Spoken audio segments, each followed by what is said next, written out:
as far as this, since we're further down in the watershed, we looked at both the Protocol 1 and Protocol 3, which, there were opportunities to reconnect the stream to the floodplain.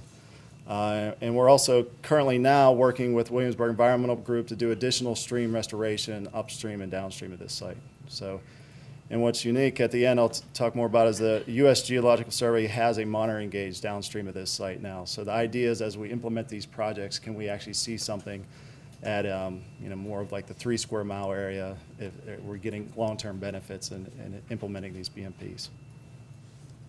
I also checked the Protocol 4 dry channel, the regenerative stormwater conveyance. We did try the anarendal technique on the outfall from the library and tied it into a little wetland before it came into the main channel dead run.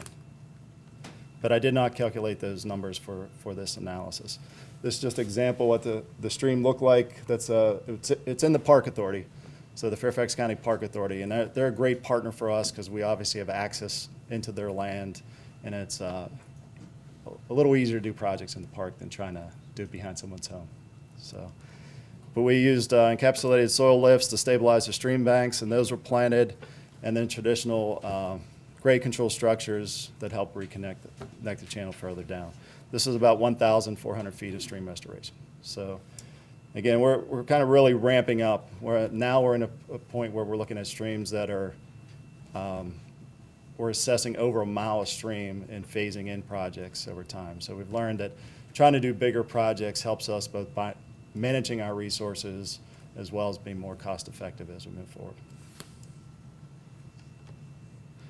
This is, going through those protocols. These are some of the numbers, and I guess I should have went back and put them in this same pounds per year as Bill was showing. But again, we ran a lot of what-if scenarios, so these aren't the hard and fast, maybe the last numbers that we've used, but it puts it in the ballpark. And what we learned is, what we saw is that, for sediment, you are kind of falling in that range of between the original rate that was out and this interim rate that's there. So.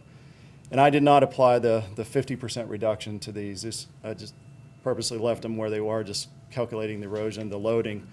And then the Bay model will ultimately reduce these even further because only 70 to 80% of the sediment coming out of our streams technically ever makes it to the Bay. So it's these numbers, as Bill mentioned, are more about the sedimentation rate, not necessarily the transport or delivery.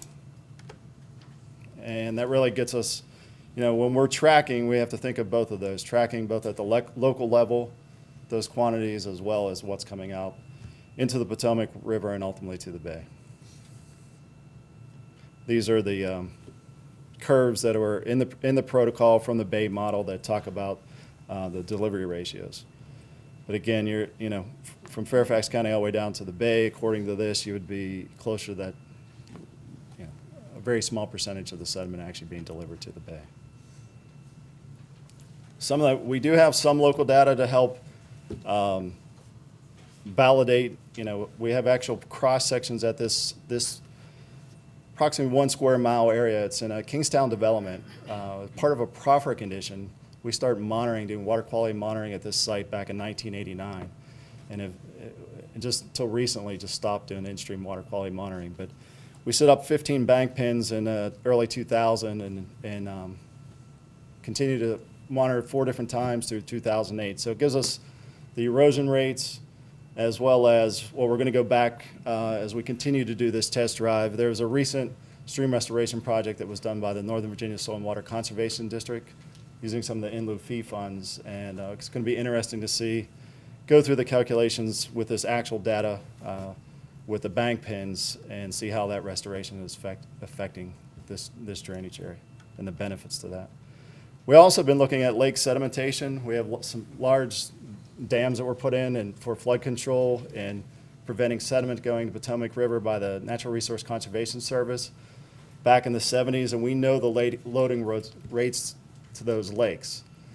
And so that, again, that kind of gives us what our source and what our potential for restoration is and how much we can achieve using these methodologies. And finally, like I mentioned, the USGS, we have been doing some in-stream water quality, but just recently we have the headquarters is right in Reston, Virginia in Fairfax County.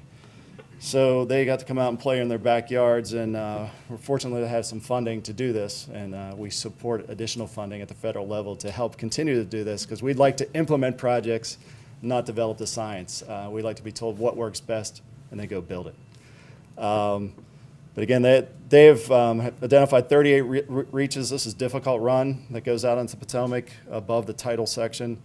They got 482 bank pins. They're looking at the sources of sediment and that transport and delivery, as well as its including the deposition out in the floodplain. So it's kind of really neat to see as you go from the headwaters down, both the erosion, the erosion rates, as well as the deposition that's going on. So it really helps us as managers to look at where we should be doing stream restoration. It always comes back to start at the headwaters and kind of work down, because your highest erosion rates are occurring up in those headwaters.